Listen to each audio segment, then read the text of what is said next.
Hello and good afternoon, ladies and gentlemen. Welcome to this week's new episode of the Xbox Lunch Break Special. I'm your host, Mr. BoomStick XL. We got an outstanding show for you. Now, as you can see, it's a smaller panel today. Unfortunately, our brother from another, Gamsley, is sick with COVID. Oh, no. Now, I don't know where he got it from. It could have been from that celebration that he was going to go to last Monday. Hopefully, he recovers quickly. Gamsley, if you're listening, brother, we miss you. Get well soon. But listen, Double Barrel Gaming is no stranger for a two-man show because I do it every Thursday with C Money. Well, today I'm sitting here with the best bald head in the business, Fuzzy Belvedere. What's going on, brother? How you feeling? Good morning, everyone. Glad to be here, man. Feeling great. Been playing one of the games that's going to be one of the topics today and enjoying the heck out of it. And also playing my usual games. Just can't get enough of Forza Horizon 5, collecting the Okay. cars. GT7 still in the rotation as well. And even dipped into the Division 2, kind of like for comparison's sake. And just because my fourth character is finally up to level 40. Always kept it at level 30 for the gear score stuff. So yeah, we're going to have some fun today. We're gonna have great conversation. Just as a side note, Division 1 or 2, which is your favorite? Whew. You know what? I'm going to lean more towards Division 1 because of the atmosphere. There you go, brother. That's what I'm talking about. The only thing missing from 2 is that it didn't have seasons. Like if they could have stole the idea of Playground Games with having seasons, that would make Division 2 the ultimate game. But there was nothing that compares to being in the dark zone, hearing gunfire down the street, hearing the NPCs or the other players and stuff, and then trying to go down there, see if they're rogue or see if you can help somebody out, kind of thing. Like that. I mean, you still have that in Division 2, but the snow, the silence of the snow, and then just that feel, there's nothing that compares to that. And I think they need to recapture that in Division 3. Hopefully they listen, and hopefully they pick up some pointers from this other game. I think we are in an era of gaming where seasons make sense. A perfect example of what you're talking about, listening for the gunfire. I've told this story before. It's been a long time since I told this Division 1 story. And the reason why I'm telling is we're going to segue right into the first Descendant, because it's a game that it's free to play. I'm very much enjoying it. I dropped $20 after like an hour. I'm like, yep, take $20. Let me just get an outfit. Let me buy some characters. It's not a problem. I usually drop, listen, I'm good for $44.95 every time there's a new Halo season, because I just play a lot of Halo and I love it, so I don't mind spending the money. But going back to real quick, the Division 1, and let me know in the chat. First of all, let me know if you have ever had an experience like this. Like, I play with my brother Neo Mental, and we have a crew. This particular day, it was just me and my brother, and we decided to go into the dark zone, deep into the dark zone, right? Now, normally we won't, because it's just two of us, and you're going to run across posses, which is what happened to us. And we got ourselves kind of stuck in a corner, so we're just behind cover, and that we're just finished. We're like, you know what? We're going to lose all our shit. We're going to lose our gear. Here we go. And out of absolutely nowhere, 4 dudes just roll in and just wipe out the 4 guys that were attacking me and my brother. And now it's 6 on 4, and we decimate them. And don't you know, they simply just all line up, salute, and they just keep it moving. They must be like the police of the dark zone. And I'm like, I'm getting goosebumps, because I looked at my brother and I'm like, did that just actually happen? My God, why didn't I record it? Because back then I wasn't recording footage. Mm-hmm. And that's what made Division 1 so great. Now, Division 2, I put a lot of hours into it. I enjoyed it. I didn't love it like Division 1. And you're right. Maybe it's a bias thing, folks. I'm from New York. A lot of the places look incredibly detailed, especially that little mini precinct that's down at 42nd. Mm-hmm. That looks, I mean, like I've been there on details, to do overtime, and it's that small. That's really what it is. And mm-hmm. you're right. The quietness, the New Yorkness of it all was great. But Yeah. for Belvedere, I want to get into the first Descendant. Now, there has been this that came out. This came out last Thursday. Mhm. It did have a couple of server hiccups, and the developer responded immediately, which was great.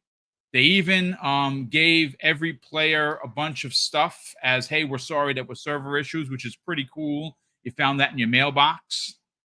And as you're going to see by the gameplay, this is a free to play game. The game does not look and run like your atypical free to play game. It is very polished. The cutscenes are on another level. They really are. Now, granted, yes, are there ways to buy outfits and tokens and things of that nature that help you progress faster, like XP boosts and gold boosts? Yes. You are not required to buy anything. If you heard the Mav show on Friday evening where you were, Fuzzy, along with Pong Soul dropped $70 like almost after 2 hours. He was like, "Yep, this is for me. Take my money. Let me get all the stuff." And I think he bought like 3,000 of the credits. He has 2,000 left. I bought the $20 package, because I don't mind dropping 20, 70. Well, that's something that I might, check out later on. I don't. Again, if you're enjoying the game, and I am very much enjoying this game, I don't mind dropping the money. Mhm. But I want to get your hot take, your personal impressions, and then I kind of want to move on to the second part of the first Descendant topic, and that is, could this actually be one of the best free to play games, most polished free to play games in quite a bit? But let's get your impressions of the game. All right. So just like we were talking about Division, and in particular Division One with the Dark Zone and the gunfire down the street, that's one of the main things I love about this game. Like there can be other descendants in your persistent world, and you'll hear the gunfire, and you go check it out, and it sounds amazing. You hear the echoes, the reverberation off the buildings or caves or whatever, and you go to check it out, and it's like somebody is might be struggling with a swarm of enemies. You shoot one of the enemies, now you're in their like little event type of thing. You can help them out and you get the rewards for that. So it actually calls back to like what I loved about the division, where you can help out other agents and stuff like that in the dark zone. So it's like, oh well, they're having trouble, let me go help them out. Oh, and I benefit from joining this this event. I get some of the drops and stuff. So the gunfire, the sound, that's top notch as far as I was concerned. Then just the gunplay itself, it's not like these are laser pointers or anything like that. There is recoil, it is manageable, and there are upgrades that you can get as far as some of the loot drops. They'll help with the the accuracy or the recoil on your weapon. So it has all of those fundamentals for like a looter shooter to improve your weapons and things like that. And then as your player levels up, that also improves a lot of those things as well. And the variety, and without even having to worry about gear as far as like the armor that you have on or anything like that. They focus more so on the add-ins as far as like the modules that will allow your character to have these buffs or certain skill abilities, kind of like what gear would have. So it takes some of that randomness where you're like searching and hunting for this specific trait on this specific gear and it never drops. It's like, no, it's more like you can get up leveled versions of modules. Like you'll find probably what you're looking for. You're always on the hunt for a stronger version of it, or something that might work in combination with your reactor or the particular weapon that you have. And once you get all those check marks on the reactor, now you have some of that synergy that you find in other gear related or looter shooters and things like that, where oh well, this weapon will now shoot frost damage, freeze the enemies, and then make them more brittle for weak point damage and stuff like that.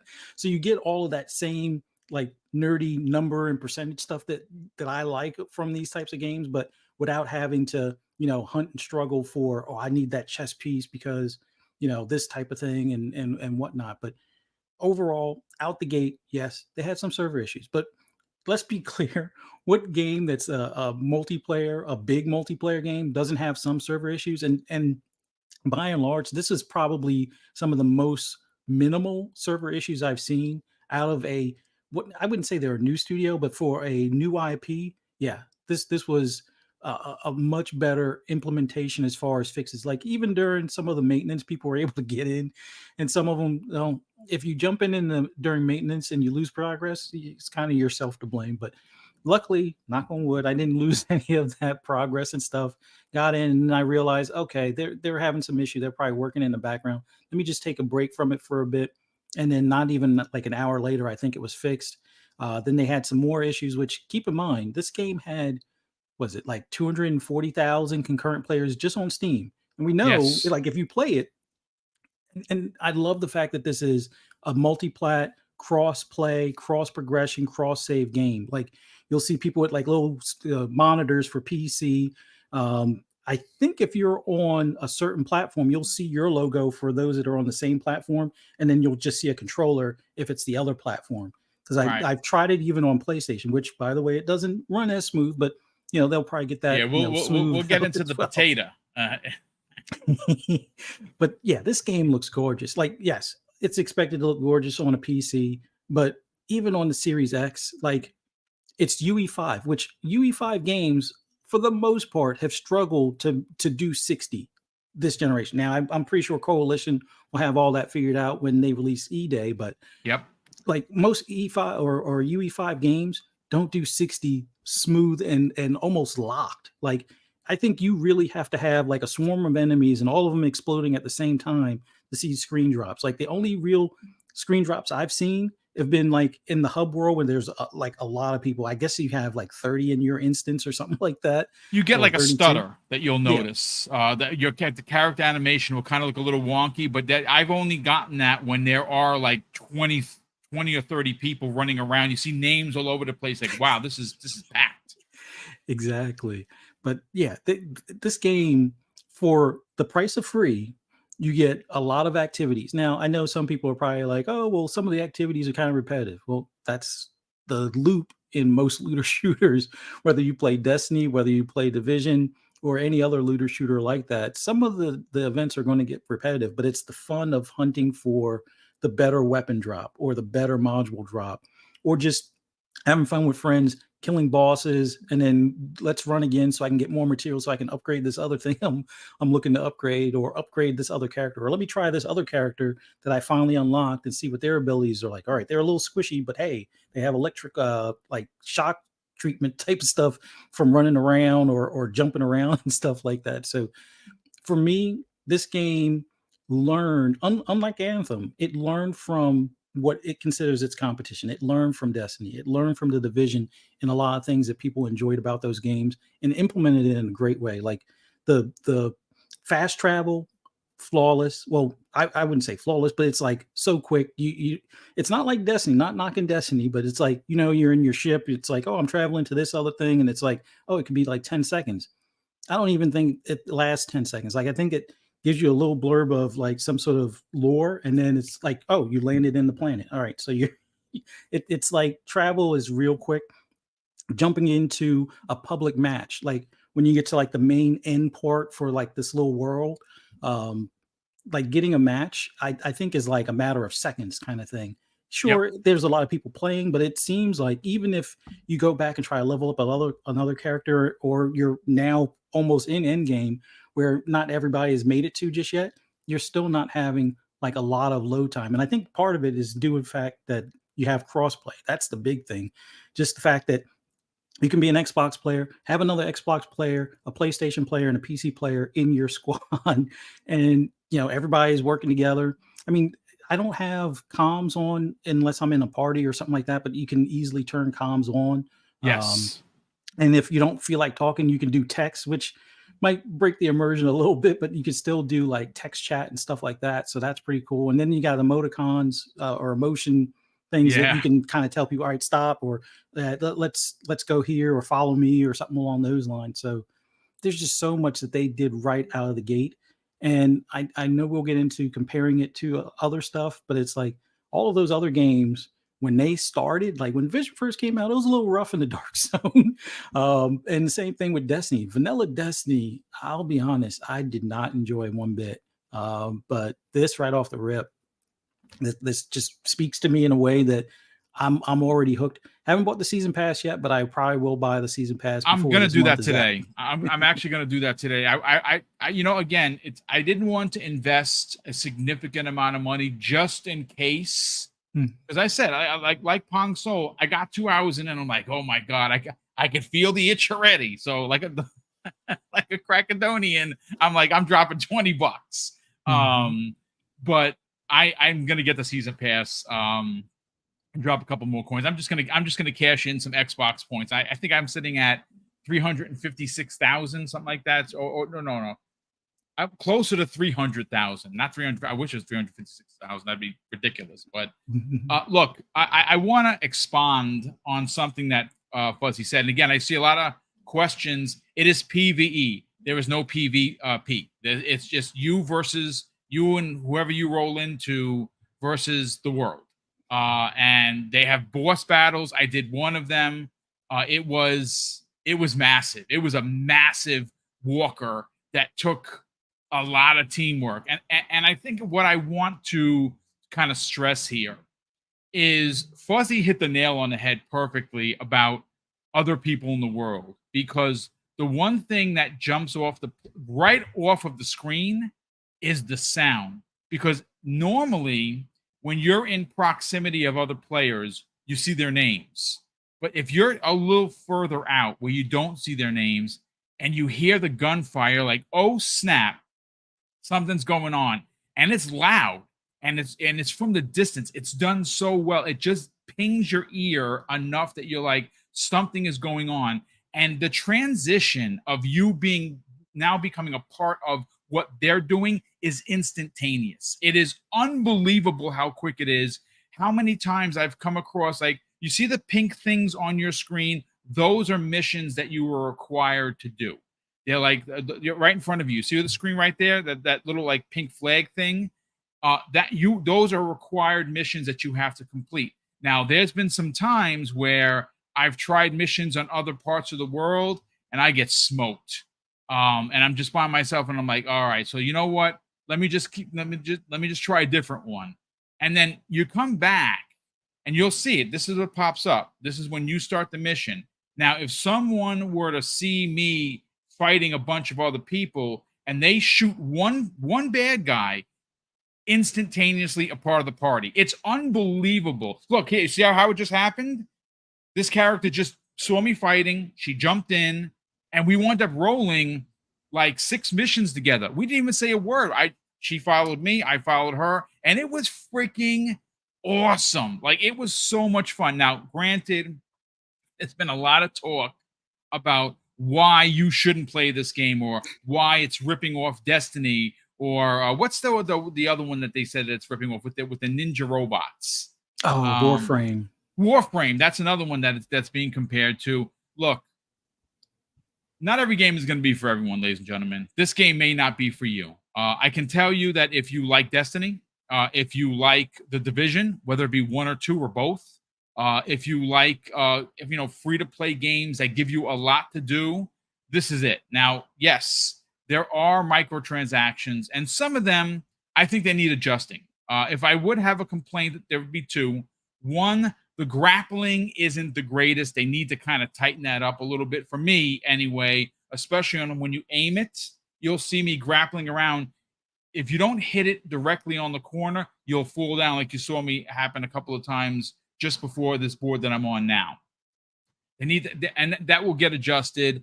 And some of the pricing kind of needs a little bit of an adjustment, in my opinion. Now, is anything really egregious? Not really. It is a free-to-play game. I am going to tell you, and this is where we're going to kind of move along into it being one of the best free-to-play design games that I think I've ever played, especially when it comes to like the cutscenes, the voice acting, the shooting, the jumping. I am going to say that you are, if you are a looter shooter guy or gal, this is your game. They give you so much loot. It's unbelievable. I found myself actually 15, 20 minutes just going through the gear and upgrading and adding the modules and making it have frost damage or electric damage. It is, again, if this is the type of game that you enjoy, the fun is limitless. I am going to say that the transition to jumping into someone's party is probably my favorite because you don't really have to talk. I like Fuzzy Belvedere. I have my mic off because, again, time for me is where I run it. That's my biggest bad guy's time. I don't have as much as I would like. So if you want something that you can jump in for 20 minutes, 30 minutes, take 2 missions, 3 missions, 4 missions, and get a bunch of loot, and then come back later, this is definitely the game for you. What the one thing that I kind of want to really touch on, Fuzzy, and I want to go right back to you, is some of the hate that this game is getting. I've seen some egregious takes, and some of which from the gaming media. No names here. We don't have to throw anybody on the bus. They'll expose themselves. Pause for that. But listen, play the game. It's free to play. You can get into this and you can spend hours not spending a single dime. And if it's for you, maybe you drop $5, maybe you drop $10, maybe you do a Pong Song and you say, you know what, I'm dropping $70 because I feel this game is worth it. It's going to steal 100 hours of my time. Think about that for a second. There are games that you buy for $70 that you run through in 8 hours and you're kind of done. This is not one of those games. Now, again, your money is your money. Spend it how you feel is necessary. I personally think that the $20 that I have dropped was well worth it. Again, I'm going to drop some more coin today. I do want to get the season pass. I am really, really enjoying this. But let's talk about some of the bad takes that we've seen, Fuzzy. Yeah, like for me, I look at it this way: when there's $70 games out there that still have microtransactions, some of them pretty egregious. One of my favorite games is one of them being GT7, where before $5 could buy you a couple of cars. Now $5 barely buys you a car. But yeah, you can still unlock those in the game, much like you can still unlock a lot of the things that you can purchase in this game just from the grind. And that's part of looter shooters in general. But the thing that I don't like is when we pick a particular game that's competing with maybe a fan favorite. And like I said, I'm not going to name names, but there's a particular journalist out there that really loves Destiny and is more of a PlayStation fan. I don't know if his takes are completely genuine in the sense that, he really doesn't like this game for reasons, or if it's, well, maybe it's because it doesn't play as well on his PlayStation because, 60 frames pretty much locked on Series S and X. You might have to turn the graphic. Well, the graphics are scaled down on the Series S, but it's pretty much locked 60 when you do the performance mode. Same thing with the Series X.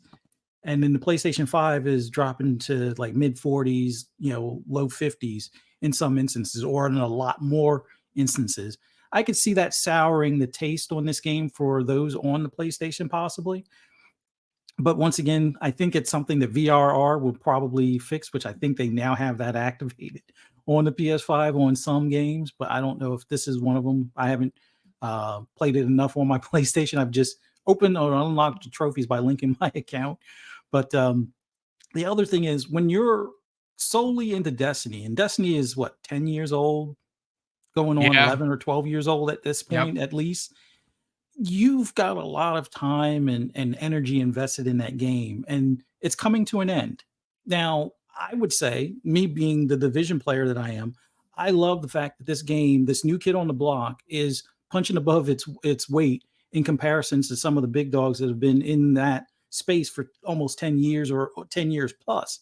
And some of the things that it's implemented better from day one than what those games had at day one, or even to this day when it comes to, cross play, cross save, cross progression stuff, which that once you get spoiled by having access to something like that, you never want to look back type of deal. So his takes on it, with it being egregious like Warframe, which let's be clear, Destiny didn't start as a free to play. It became a free to play. And they still charge you for the expansions. They still charge you for some of the dust or whatever it is that you can do for upgrades and things like that. So it's like Yeah. there's still that cost involved with it being a free to play. Me personally, the thing I don't like about Destiny with it being cost that they have with free to play is that they take that content away once it gets past a certain, time frame. They sunset it and you can't play it anymore. Like if anything, it should be still playable. The division hasn't done anything like that. Their That's expansions why I still stopped are playing active. Destiny for that reason alone. That's disgusting. That's gross. You bought it. What do you mean I can't play it? I don't understand. But no one says anything, and there certain journalists that you're referring to defends that, which is Yeah. just disgusting. Yes. Yeah, it's like, well, Bungie can't figure out how to have all of these expansions still active. Well, let's look at the division. And I know a lot of Destiny players hate on the division, COG. But no shots at COG or anything like that. But it's like when I look at the division, even Division One, they had 3 expansions. All those 3 expansions are still active. And they've even expanded on the world, the base world itself, to include like the west side part of the map and stuff like that, and it's still active. The server's still on. Now, I'm pretty sure at some point, Ubisoft's probably shortly after Division 3 is released, they'll probably want to shut down those servers for cost purposes. But that game is nearly 10 years old. Everything is still active that was available from day one and improved or expanded upon. Division 2, they've now made it where you don't even need the Warlords of New York to get to the full level 40. And they have all of those other regions open, with the exception of Warlords of New York. You still have to pay for that part, but all of the other stuff that was kind of locked behind that level 40, roadblock has now been lifted. And I think some of that is because they looked at like something like this on the landscape being, well, we probably should remove that paywall to some extent, so that way we can keep some of our player base, or at least lure some of them back to it. And it kind of worked to some extent, but yeah, I don't understand when we nitpick the new guy with microtransactions when GT7's had these same microtransactions, ever since the official release, they've been active and people kind of blow it off. The same thing with like, and I'm not the biggest sports game player, but when I do play them, I just basically play against the AI or the piece, the computer, as opposed to live players. But like NBA 2K, for the longest time, you almost have to spend at least $80 to $100 to Yeah, even dude. to even be somewhat good enough to play online with other Same players. thing with Otherwise, Madden. yeah, and same thing with men, like with your team, my team stuff. It's like all of those cards you're spending money on or auctioning off in the store, and it's like next year all of that's useless. It's like at least with Destiny, yeah, once the expansions come out, you have to get to the new, level cap and stuff like that. And that's a more progressive thing, but it's not like your stuff completely disappears. And then for a while, or at least I think 3 expansions, you can usually infuse some of those weapons up to that new level cap in a lot of places. But some of them, unfortunately, some of the original stuff, they almost have to make it like, I think they had to bring back the Gallahorn because there was no way to take the original to level it up to the level cap at the time when they made the new one and stuff. But yeah, the microtransactions are not necessary. Will they save you time? Sure, but there's also save time or time savers in single player games like Assassin's Creed. Some people complain, but I don't hear anywhere near the complaints on those. And me personally, I don't care. Like I think I bought them maybe for Origins or no Odyssey. I think it was a little bit more of a grind for Odyssey to Yeah. upgrade your gear to max. I bought one of the time savers, but I also bought, I think, one of the cosmetic skins where it was like the Pegasus and all of Yes. the fantasy like armor and stuff like that. So it kind of it all depends on what appeals to you. Like for me, I was one of those that was always dedicated to getting a Ubisoft game at like the ultimate edition, which was like $120 edition. $120. So I bought every one of them, dude. Every one of them. Yep. but it's a choice, and this game gives you the choice of probably tens of hours if not hundreds of hours of content where you don't have to spend a dime. sure, you'll grind a bit, but then that's part of even things like, Borderlands, even things like all of the other looter shooters we talked about, like Warframe, like Division, like Destiny.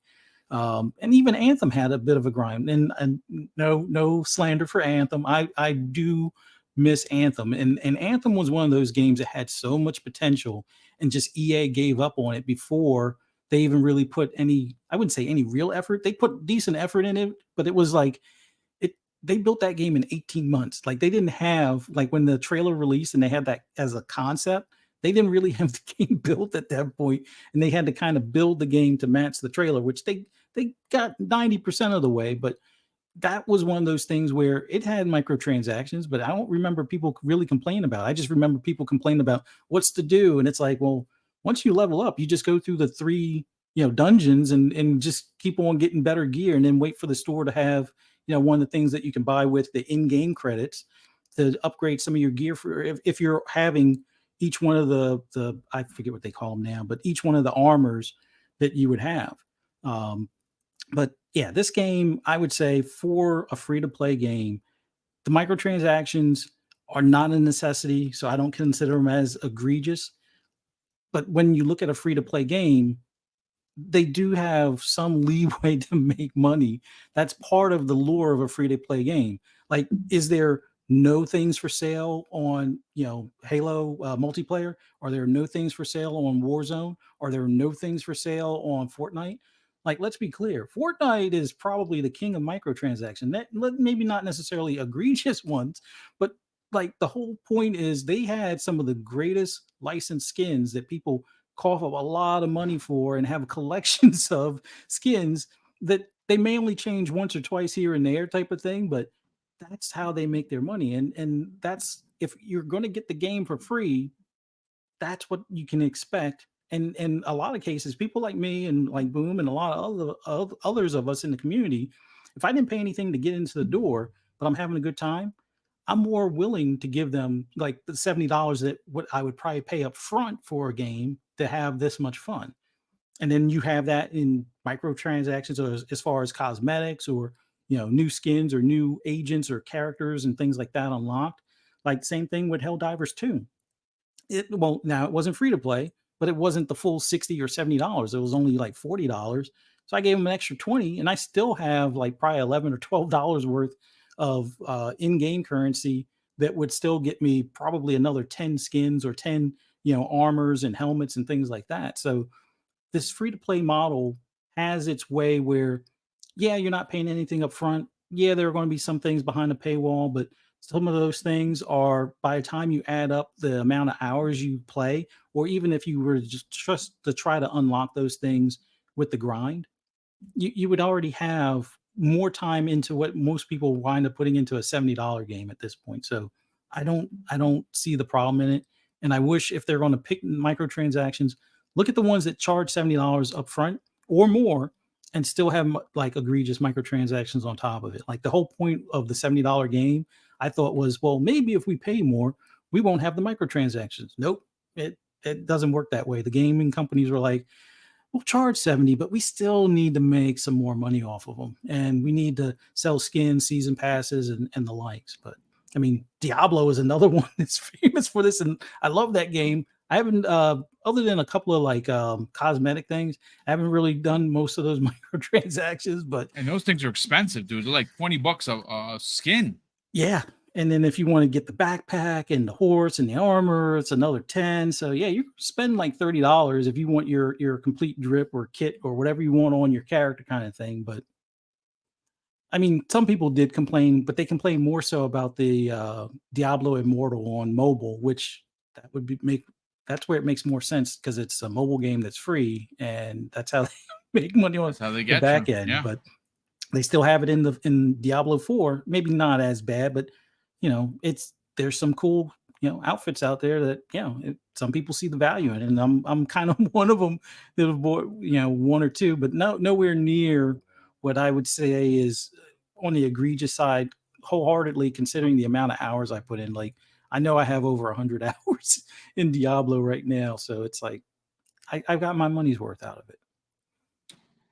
Yeah, again, this is one of those games. The mileage is going to vary per gamer, whether you find looter shooters to be your thing or not. I get it if it's not. If you don't like Destiny, if you don't like the Division, if you don't like Warframe, oh, this is probably definitely not for you. But if you do like either of those games, maybe you like all three of those games, this is something you should definitely try out for sure. But listen, I want to get to the second topic of the show, ladies and gentlemen. Before we get there, we got to thank a couple of generous donors for the channel. First, Sith Lord drops a very generous $2 super chat and goes, Bowman the Showman wins the Chicago street race. Now, I'm sure Fuzzy knows who that is. I don't know who that is, but listen, good on him for winning it. Yeah. I didn't know there was actually a street race in Chicago, and I think that's where you are, Sith Lord. So that's awesome for you.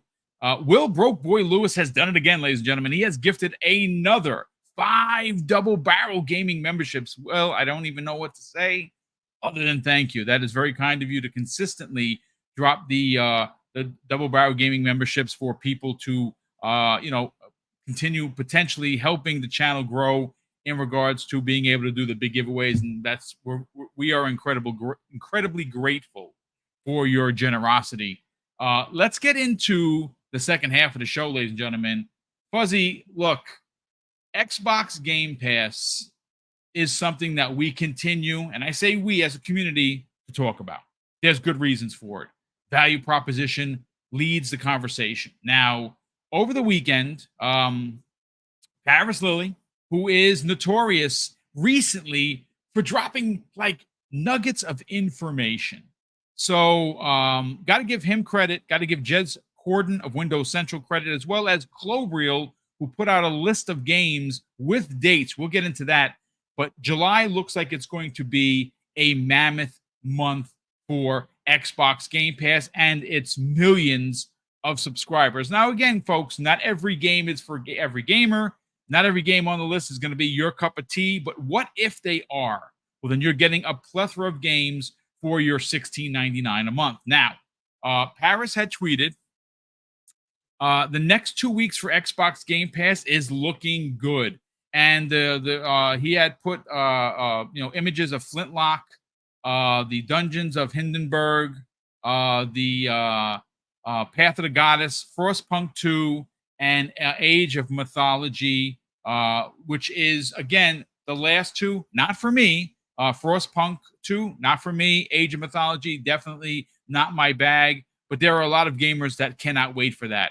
Path of the Goddess, the demo was pretty damn good. It's a mix of a little of action, a little RTS, a little strategy. I kind of dig it. I don't know how much time I'm going to put into it, but it does give me some very serious Animusha vibes in regards to its lore and the way the story is told. So I'm definitely going to give it a try in Xbox Game Pass day and date.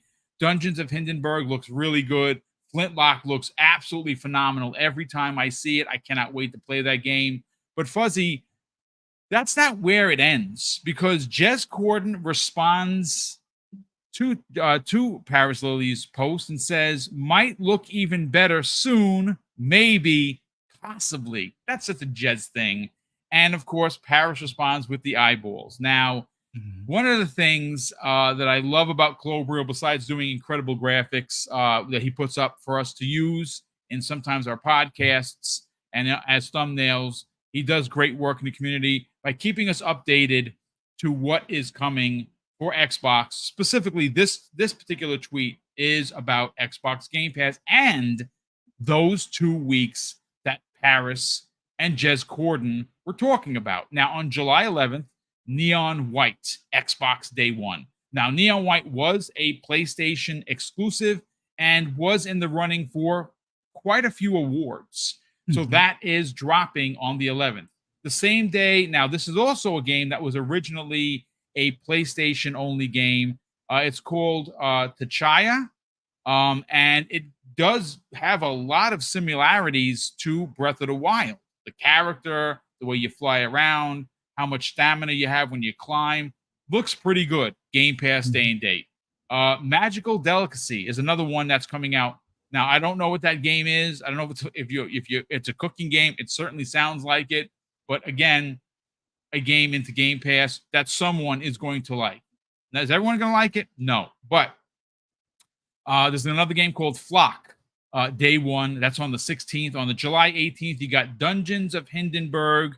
You also Mhm. have releasing the same day Flintlock, The Siege of Dawn. And on the 19th, uh, Kanitsu Gami, Path of the Goddess. That is that Capcom new IP. Again, day one in Game Pass. Multiplat, yes, but day one in Xbox Game Pass.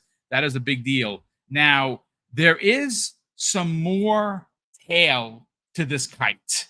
And the tail was added by and I got the tweet right here. Let me bring it up. It is by one of our well, at least one of my personal favorites, Ecstasies. Now, Ecstasies is a YouTuber from Spain. He's well connected. I know for a fact because we talk behind the scenes. He knows things. Well, he put out a tweet where someone had reached out to him regarding Avatar: Frontiers of Pandora dropping into Xbox Game Pass, and this is what he has to say: Xbox and Ubisoft alliance to bring us the new Avatar game to Game Pass. A fan has sent me images of the game where it appears available on Xbox Game Pass, which is curious because the game has not been announced for the service. It could be a bug, but many games that have reached the service have also been leaked this way. We will wait for more news, but it seems that we could have this game in the service. Did you get the same message? Now, I did not go further to look for it, but again, adding some more tail to this flying high kite is two rumors that are potentially floating around that I have seen in private circles as well as public circles. And there are two additional games that have been unannounced that may make their way for Game Pass in July. Now, Randall Thor, we all know him, the man with the million, talked about it on the Xbox 2 podcast, ladies and gentlemen, where he believes that Call of Duty Modern Warfare 3 will be dropping into Game Pass at the end of the month. Now, what's interesting is we had a story last week, if you remember, Fuzzy Belvedere, about some leaks about the Activision games starting to find their way in August, but then we heard that it might be sooner. I mean, look, this isn't a console war thing, ladies and gentlemen. This is a holy shit thing. PlayStation is currently sitting on their thumb. They have nothing coming out. Their last state of play was more like a state of disappointment. They have no roadmap. Nintendo put out an amazing 8.5 show that gave us a list of what's coming for the rest of the year and the start next year. And obviously, neither of those companies have a day and date service. Now, PlayStation does have PlayStation Plus. It did go up $40. It's $160 a year. In my personal opinion, as a consumer, they do not give you enough for that. Nintendo's $60 a year that they charge you, not only for the online, which is barely functioning, but they do give you all of these classic games that someone like me and my nephew Tyler enjoy playing. Like I talked about it last week, we played Wave Race 64. I mean, maybe you're not going to play it, but I like old games. Yeah. Now we move into something called Xbox Game Pass that seems to be the talk of the town, Fuzzy Belvedere. And there we are at a point where there is absolutely no denying what they have coming out for July on top of a few rumored additional games. Seems like if you're not already a part of the service, you definitely got to get into it. The games are worth it. The value proposition is there. Let's get into it, man. Well, I just like to start off with the announced ones. Like the fact that we're getting Flintlock and Katsugami, Path of the Goddess, those are day and date. Those are huge into the service. Like I remember how big of a thing Outriders was, and I would say this is equally as big. Although the Outriders one was completely left field, caught us by surprise. Nobody even predicted that type of thing. There was no kind of announcement until almost like last minute kind of thing. So that shocked the world. But now we see a lot of these third parties are coming day and date, and we've known about these for some time, at least with like Flintlock and stuff. But now is the time where we get to play it. And given how polished these games look, like I know that, at least with Flintlock, it went through a couple of delays, but that gave them time to polish it. And I think even the trailer that they showed at the Xbox showcase really set it off as far as like how ready this game is at this point. Like I'm ready to play it. I know it's getting harder now, especially with things like the first Descendant out, as far as being able to stay on top of the backlog before it becomes a backlog. But yeah, I'm gonna definitely make time for Flintlock. And then the fact that we got Neon White, which a lot of people are like, I can't wait till this comes to Xbox. Now we finally get it in Xbox in our subscription service and stuff. And I encourage people, if they like more of like the fluid platformers, I guess is the best way to describe it, this is probably one for you to at least give a try. And I would highly recommend it. Um, but there's just so much other stuff. Like we're right on the cusp now of the ABK games coming in the Game Pass. Like I know a lot of people are like, oh, why is it taking so long? And it's a lot of it. I think would probably be thanks to the FTC or the CMA as far as how long they've dragged on, that acquisition and stuff like that. Now, because we don't have to worry about them coming back and fighting or trying to do an appeal. It looks like FTC is now withdrawing that and everything. They can go full bore into getting everything ready to go. And I know a lot of people are like, well, it shouldn't take that long to make these things available in the store if they were available for sale before. But we have to remember, I think it's what BattleNet is what their online store or launcher was. So some of Yeah. that has been problematic in the background. Like even when they released Diablo, it was probably flawless on console, but for PC, there was a little hiccup. Not everybody experienced the hiccup, but if you already had the Xbox app, you had to link the BattleNet app, and then when you did that, you almost had to well, for some, you had to uninstall the Xbox app and then reinstall it because otherwise the game wouldn't launch sometimes, or it would have some sort of like launching issue where it would crash right away. But these are some of the stuff that they have to work through and make sure it's ready come the time when, especially when Call of Duty comes out later this year.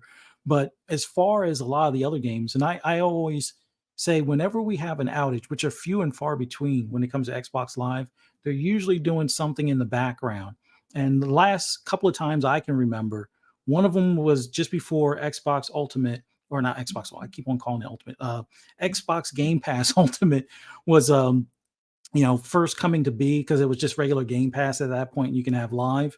There was an outage for like a half a day or something like that, and people were like, "What the heck is this? And why is it saying I don't own these games and all?"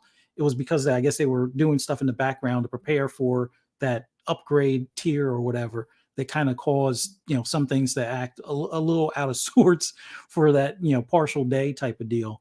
The other time that there was an outage, I think, was like either shortly before or shortly after a lot of the Bethesda titles went into the service kind of thing.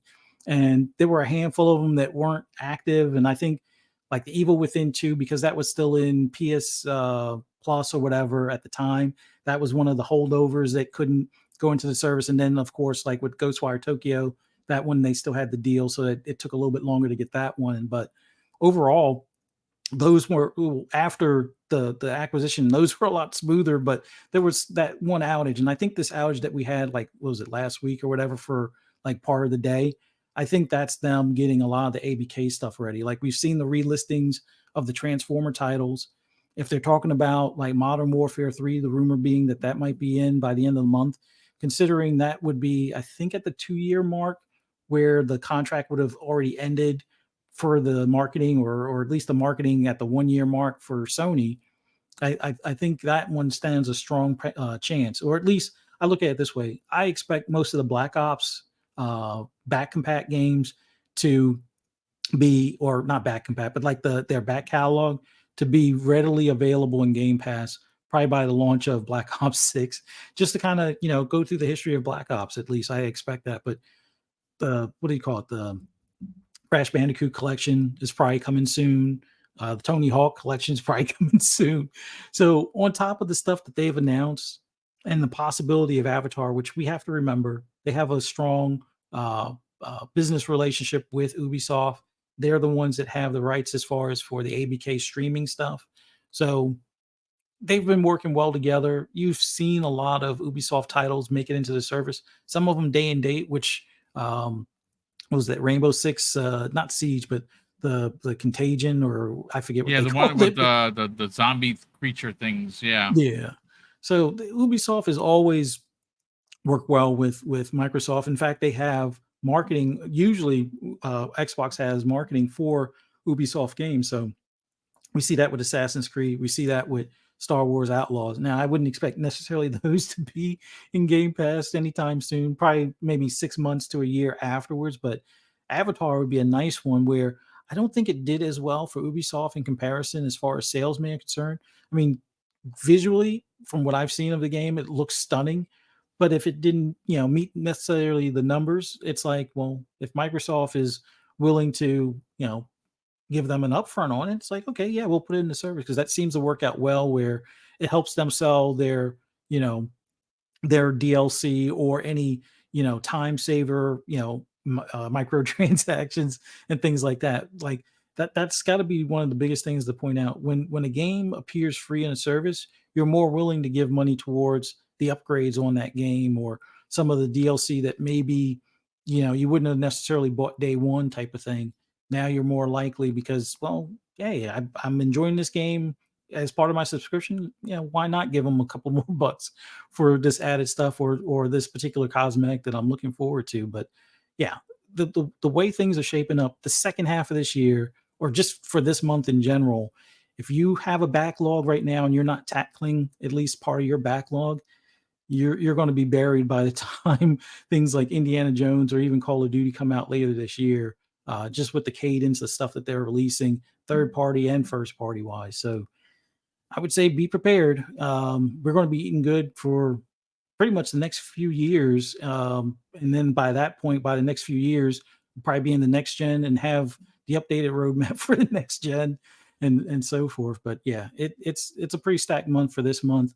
And that's just on what's announced and the possibility of a handful more games, especially the back catalog stuff from ABK. You can't beat it at this point. Game Pass is the ultimate value. And it was that beforehand. Now it's going to be even more so, with all the stuff that they're adding. It's funny. Somebody had mentioned in the chat that Christopher Dring, the journalist that seems to chase, numbers rather than actually tell, real, engaging stories, actually has said he had heard at I don't know what event it was that people were that Microsoft was going to invest in Game Pass. They were pulling back on Game Pass. And then you turn around and you look at this particular month alone. And again, the month where it sits, Fuzzy, without the extra stuff that we're hearing, is already a phenomenal month.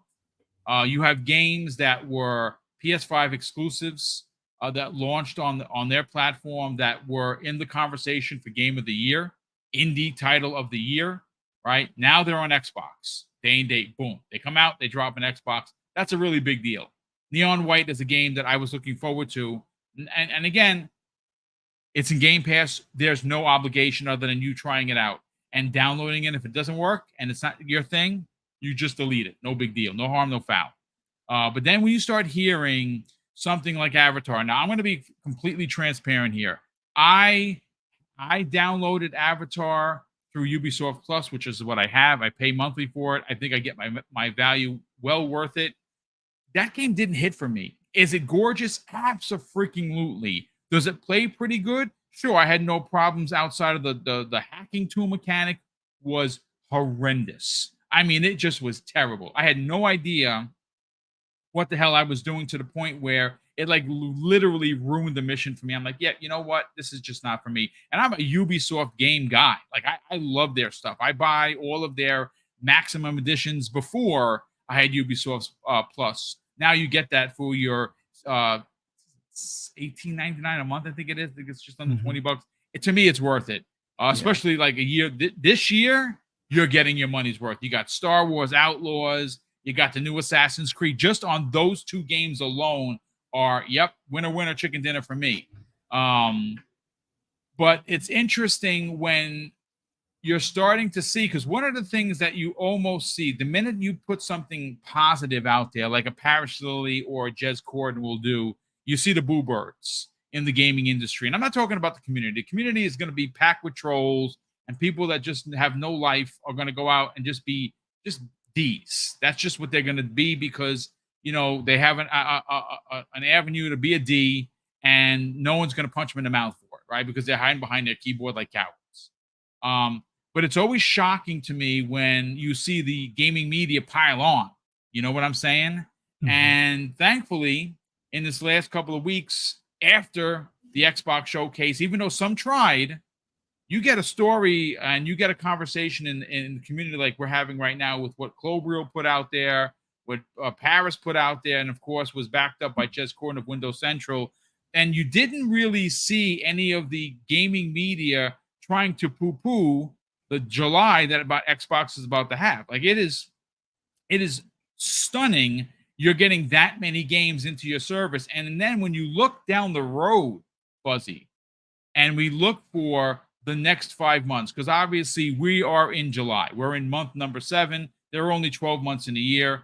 No, again, you don't got to be a rocket scientist to figure that out, but that means that there are 5 months left of games coming to Xbox and Xbox Game Pass. And what's crazy when you consider you have 33 Immortals, you have the games that we just talked about, you have Indiana Jones, you got Avowed, you got Flight Sim. It's an onslaught of first-party games. And what's interesting is the variety.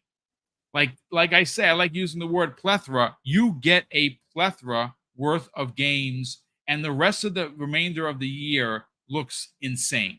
And again, what I think is more interesting here is that's without knowing what second and third party and indie games are going to be in the service, Fuzzy. I think really what happens here is, as gamers, you really got to pick your poison. Like, you got to be like, okay, I'm going to play this, and this backlog, because there are just literally, you only have 2 sets of a pair of hands, as far as I know. At least I'm human, so I only have 2.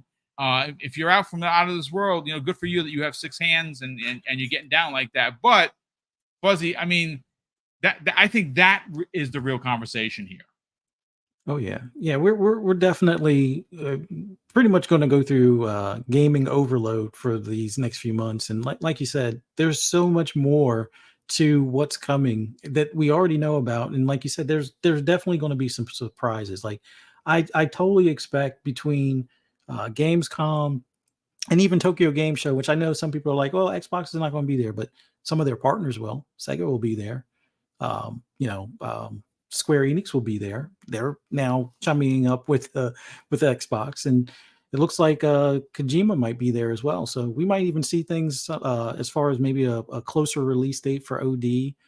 We know we have the I keep on forgetting the one from Square, the something of Mana, and then you also have with Sega, Visions of Mana. Visions of Mana, yeah. And then with Sega, you know that they have a handful of games coming out aside from the one that's from Atlas, aside from um, the upcoming Sonic game and things like that.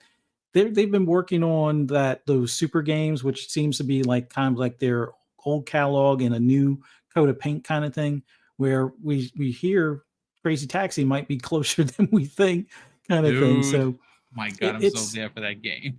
yeah, it's definitely going to be a busy second half of this year, and I think they're going to continue to steamroll into 2025 when it starts off, because we still don't have an actual release date for Replaced, but we know it's on the list.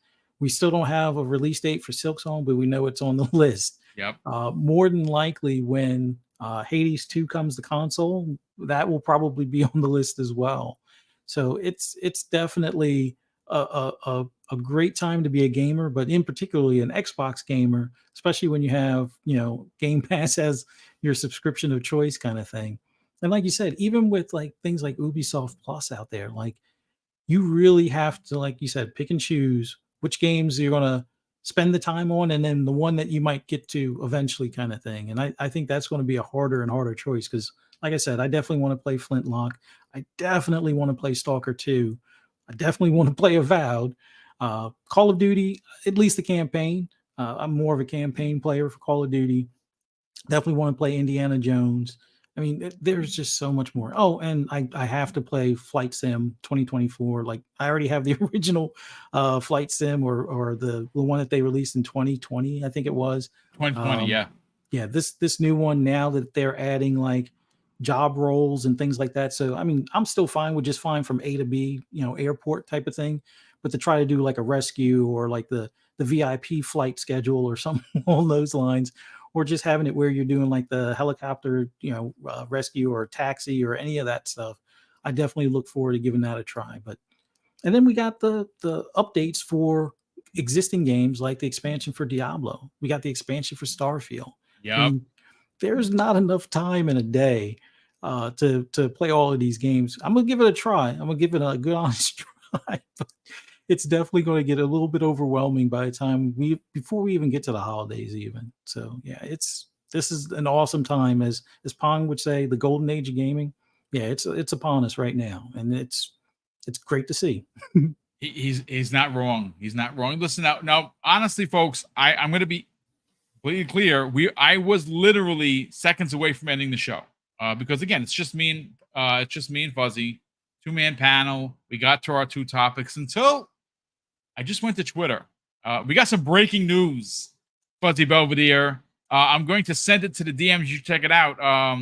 The official Overwatch 2 Twitter account has just announced the Transformers collaboration that is arriving July 9th. And the anime to open up this collaboration looks freaking dope. It says here, our newest collaboration is more than meets the eye. Join the epic battle between Autobots and Decepticons when Overwatch 2 X Transformers arrives July 9th. Like, wow, dude. This is just one of those things. Now, let me just send it over. I'm going to send it to your personal DM, Mhm. Fuzzy. So I'm sending it right now. It is sent. Check it out. I'm going to do a screen share so I can share this with you folks. So bear with me while I pause this footage for a second. And let me just pause it. Let me do a quick screen share because this is freaking dope.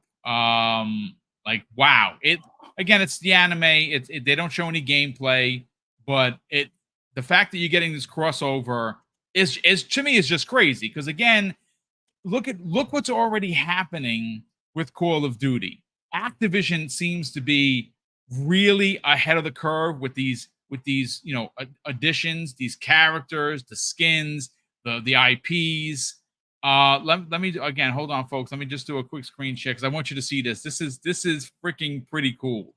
Let me just see if I could go into this. And is there a way to blow this up? Okay, well, yeah, damn. There is. Hold on just a second. Let me just get it.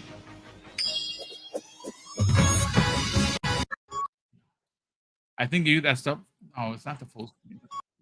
Yeah, There there we we go. go. Okay, I got it. Here we go.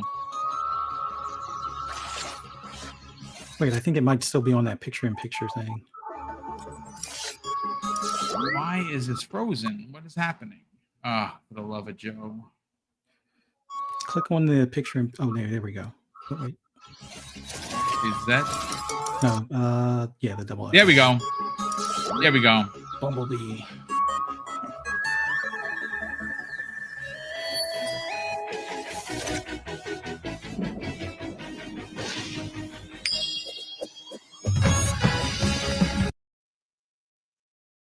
So I'm gonna pause the sound because obviously that's licensed music, and I don't want to get grabbed. So just check it out. This is the anime, and you'll see that they are.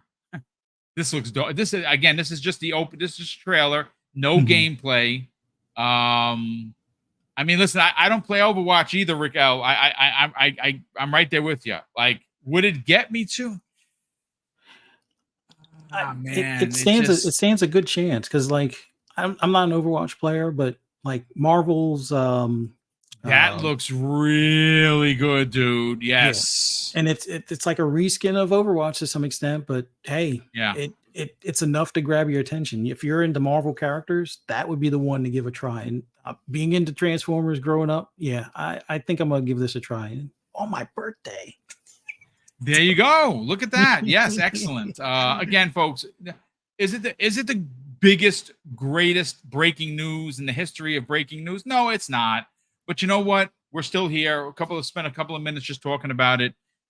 First of all, let me just catch up on super chats. We have here JJ saying 117 drops a very generous $5 super chat and says, if Nvidia and Xbox teamed up as rumored, it would be it will be huge and amazing to play GeForce Now on Xbox. It would to give the finger to the CMA and FTC. It absolutely would.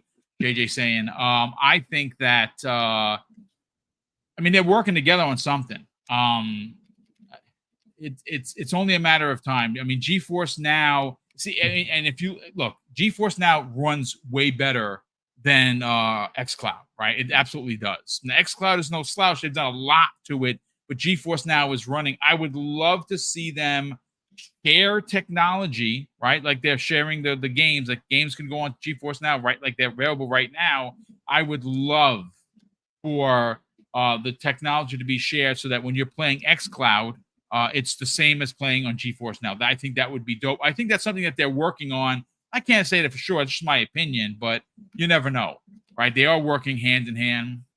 We have a super chat here from Hargeet Chani, who drops an outstanding $10 super chat and says, wouldn't it be awesome if Xbox announces an acquisition at GSC Game World at wow. Now, do you know something there? I mean, because that would be, I mean, I've been calling for this for a while. I mean, whether you know or you don't, Xbox and specifically Microsoft actually helped that team move their families to Prague during the what happened with Russia and obviously the story with that team was they lost quite a few members that would have stayed behind defending their country. So they've had it tough, which is why Mrs. Boom and I kind of wanted to do a little extra in our mom and pop way. We're giving away 15 copies of Stalker 2 when that releases September 5th. And all you got to do to win is, well, one of two ways. The first 8 are going to go to channel members. We're going to run a raffle. And if your name is picked, tell me where you want it. PC or Xbox, you get your code, you keep it moving. The other 7 are going to be anyone that's going to be in the chat for that particular live stream. I'm not sure which one we're going to do it on. It might be a Breakfast with Boom. It might be an Xbox Factor podcast. We'll see. But we are giving away 15 copies, and we're doing it because that team has been through it. And we want to kind of give back by paying full boat for each one of these games.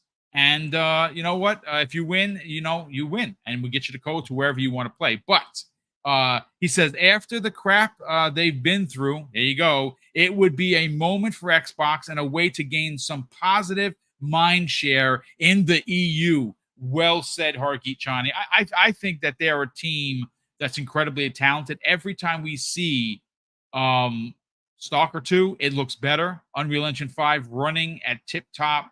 It just looks great. And it would be a fantastic story to have that particular team that, again, has been through it, get some real support from Microsoft and be brought in-house, where not only can Stalker be a first-party IP, but that developer will now have the backing of Microsoft to be able to make these games, and they make great games even better. I think that's a fantastic point.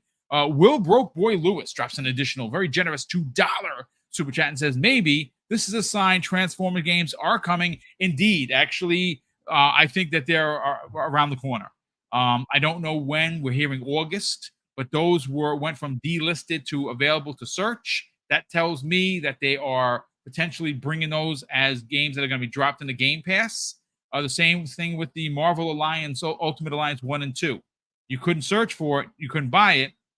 And now you can search for it, which tells me that that's one of those games, or both of those games, that will be coming over. I cannot wait for the full list of games. I hope that they do get enhanced in some way with frames or with auto HDR. I really want to see what they can do with something like a Singularity. I definitely want to see what they can do with Prototype, because Prototype, I'd love a remake of that. And I think that's they own the IP. That's a badass IP, and it needs to come back in a big way. Let's see. Sir X-Men drops a very generous $2 super chat and says, "Now I will play Overwatch. I love Transformers. Yes, so do I, brother.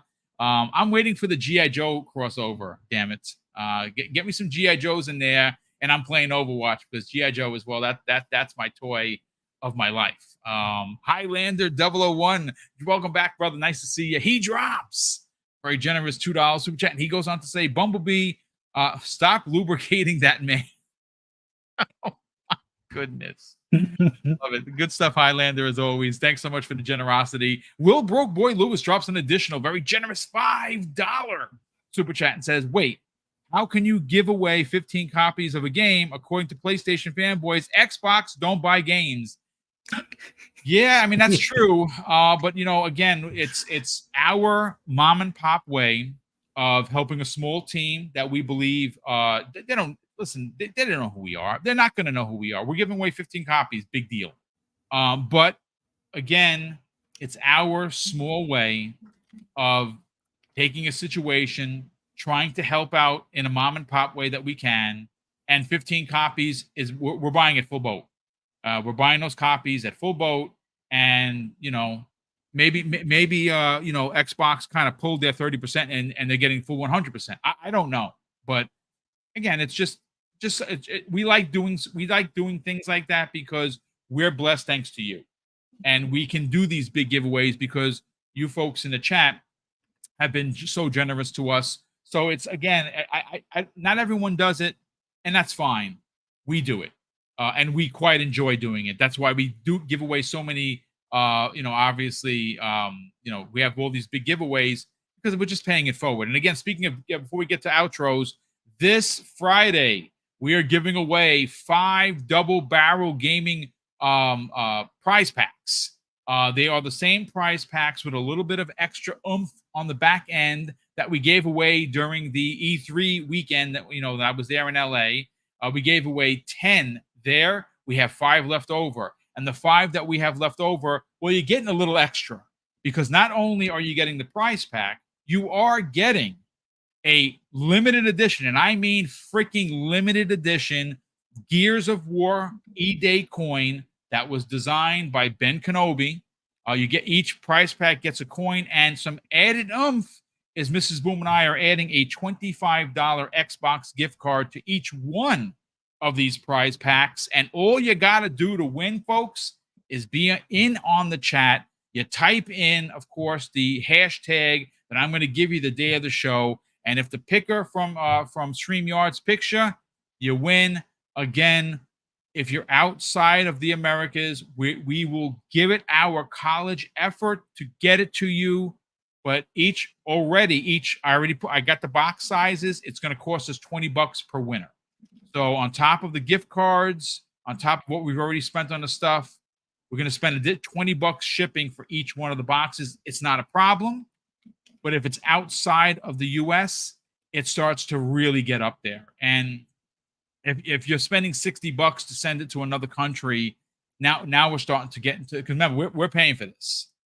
So it starts to get super expensive, which is why we only normally do digital giveaways. This particular one, we're doing the physical giveaways because we actually have 5 of these prize packs that Mrs. Boom, or actually she put together 15 of them, but we have 5 left over, so we want to, you know, share that with the community. But again, thank you to all of the super chats. A big thank you to everyone. We had over 500 live viewers across Twitter and YouTube. Mrs. Boom and I are incredibly grateful for the support of the channel. But let's get everyone out of here. Fuzzy Belvedere, sell your brand, brother. I don't know. Are you talking about what you're doing, or is that still a secret? Oh, I'll definitely make the announcement today. Okay. But as always, thank you for having me on here. Greatly appreciate doing this podcast this Monday morning or Monday afternoon with you. Always love talking about this hobby. But for those that are curious, me and my wife will be doing a podcast on Friday nights or Friday evenings around 6 p.m. That is going to be centered around horror films, whether it's zombie, slashers, paranormal, you name it. Pretty much starting this Friday of this week, we'll do our first episode. And then each week we'll have like special guests and other members in the community that enjoy horror as well, or go to like some of the horror cons and conventions and things like that. So be on the lookout for that. My wife will be listed on Twitter as Ferocious Fee, or Ferocious Fee /78. 78 for like the Night of the Living Dead, or maybe it was Dawn of the Dead when the original one was released. That's why she put 78 as opposed to her birth year. We're not telling us how old we are, but we'll be doing podcasts on Friday evenings. But as always, you can also find me on the app formerly known as Twitter as Fuzzy_Belvedere. I'm on a number of gaming podcasts as well. We'll be on FSP later on tonight on Fun Speculations channel at 10 p.m. Eastern Standard Time tonight. And for all of you guys in the chat today, I hope to see you guys here for Breakfast with Boom on Friday morning, 10 a.m. Eastern Standard Time. Look forward to seeing you guys there. And thanks so much. Thank you very much. And of course, a big thank you to once again for everyone that tuned in, that were generous enough to drop super chats, and of course, be a part of the channel memberships that are monthly. Of course, if you leave me a message on YouTube, I try to respond to everybody. But it does get a little bit overwhelming because, now I'm kind of like splitting up the shows to make them more digestible. So if you don't have an hour and a half or 2 hours, you can check out a topic that goes for 15, 16, sometimes 20 minutes. So I will definitely try and, of course, respond. But I do want to close out the show with something that's incredibly important to me. Hopefully one day, folks, will be important to you. And that's something that my dad taught us when we were kids. And he would say, Craig, treat others how you want to be treated, and also it doesn't cost anything to be nice. You live by those rules, son. I can guarantee you're gonna have an awesome day. So take care, everyone, and we'll see you next week on the newest episode of the Xbox Lunch Break Special.